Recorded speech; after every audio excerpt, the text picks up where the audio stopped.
LIC of India presents Union Budget 2025, co-presented by Sensodyne, co-powered by SBI, the banker to every India and LIC Housing Finance Limited. Associate sponsor ACC and Ambuja Cement. Budget అనగానే ముందుగా మధ్యతరగతి వేతన జీవులు చాలా అంచనాలు పెట్టుకుంటారు. ఈసారి కూడా బడ్జెట్ పై గట్టిగానే ఆశలు పెట్టుకున్నారు. ముఖ్యంగా అందరి నోట వినిపించింది ఒకటే మాట, పన్ను భారం తగ్గిస్తే బాగుండు అని.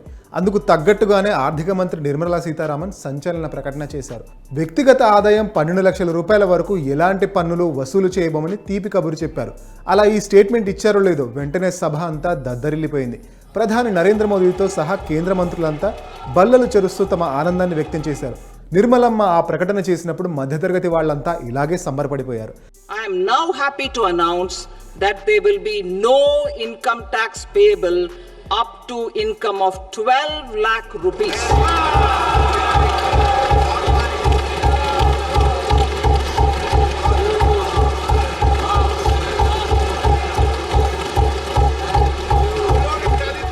నిజానికి 10 లక్షల రూపాయల వరకు పన్ను మినహాయింపు ఉండొచ్చని బడ్జెట్కి వారం రోజుల ముందు నుంచే ప్రచారం జరిగింది. ఇది నిజమవ్వాలని మధ్యతరగతి వాళ్ళు ఆకాంక్షించారు. అందుకు తగ్గట్టుగానే నిర్మలమ్మ గుడ్ న్యూస్ చెప్పారు. 12 లక్షల వరకు ఆదాయం ఉన్న వాళ్ళని పన్ను భారం నుంచి తప్పించారు. ఇదే సమయంలో నిర్మలా సీతారామన్ కొత్త పన్ను విధానాన్ని ప్రకటించారు. ఈ కొత్త విధానం ప్రకారం ఏ శ్రేణి వారికైనా సరే 4 లక్షల రూపాయల వరకు ఆదాయం ఉన్న వాళ్ళకి ఎలాంటి ట్యాక్స్ ఉండదు.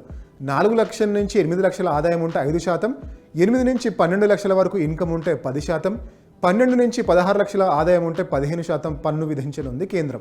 ఇక 16 నుంచి 20 లక్షల ఆదాయం ఉన్న వాళ్ళకి 20%, 20 నుంచి 24 లక్షల ఆదాయం ఉన్న వాళ్ళకి 25%, 24 లక్షల పైన ఆదాయం ఉన్న వాళ్ళకి 30% మేర పన్ను విధించనుంది.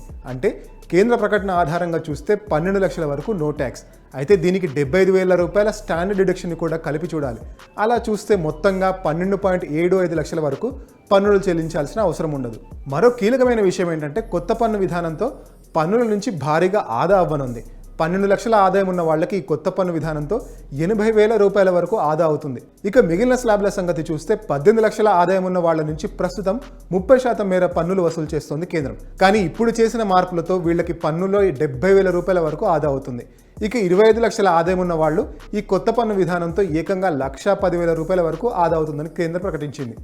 Slabs and rates are being changed across the board to benefit all taxpayers.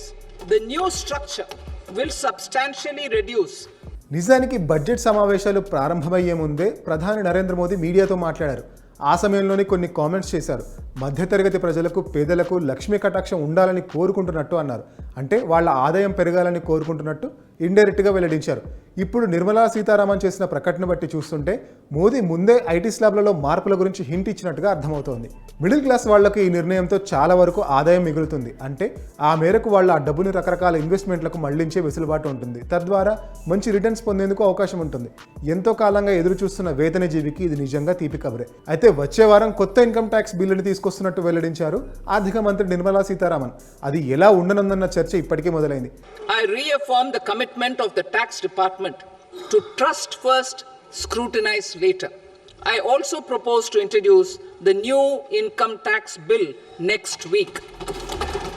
ఈ సందర్భంగా ఆమె ప్రస్తావించిన అంశాలు ఏంటంటే ఈ బిల్లుతో పన్ను విధానాన్ని సులభతరం చేయడంతో పాటు ప్రస్తుత చట్టంలో ఉన్న నిబంధనలను సగం వరకు తగ్గించడం, వీటితో పాటు టీడీఎస్, టీసీఎస్లోనూ మార్పులు చేస్తామని చెప్పారు ఆర్థిక మంత్రి.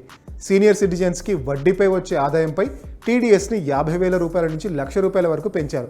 అంతేకాదు అద్దెల ద్వారా వచ్చే ఆదాయంపై టీడీఎస్ని 2.4 లక్షల రూపాయల నుంచి 6 లక్షలకు పెంచుతూ నిర్ణయం తీసుకున్నారు.